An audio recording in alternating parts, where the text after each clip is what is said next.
President and some members of your party have called for a humanitarian pause or a ceasefire in the conflict in Gaza. Do you support a humanitarian pause or a ceasefire?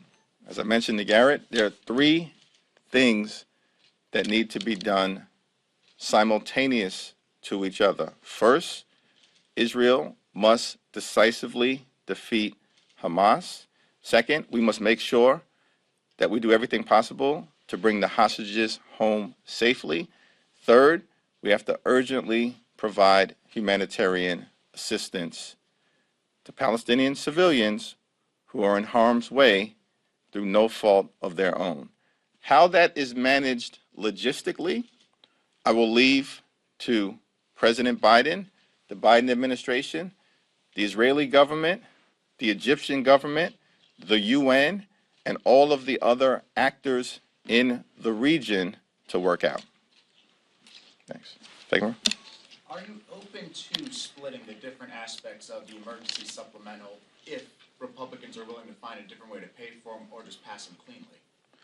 Well, emergency funding is, by definition, the result of a domestic or international emergency. And part of the problem with the extreme MAGA Republican legislation yesterday was that for the first time, they were trying to condition aid to Israel, even though the horrific events of October 7th fall into the classic definition of an emergency.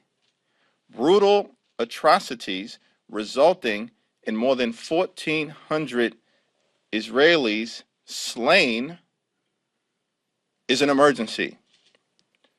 Israel's sovereignty being violated by hundreds, if not thousands, of Hamas terrorists who crossed into southern Israel unexpectedly is an emergency.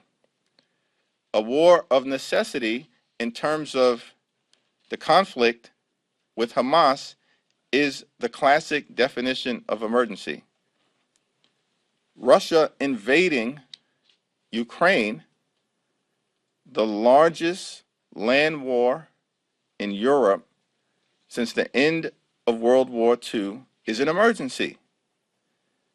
And so many of us are perplexed at the decision that was made by Republicans to abandon the approach that has been taken in a bipartisan way to respond to emergencies and try to politicize it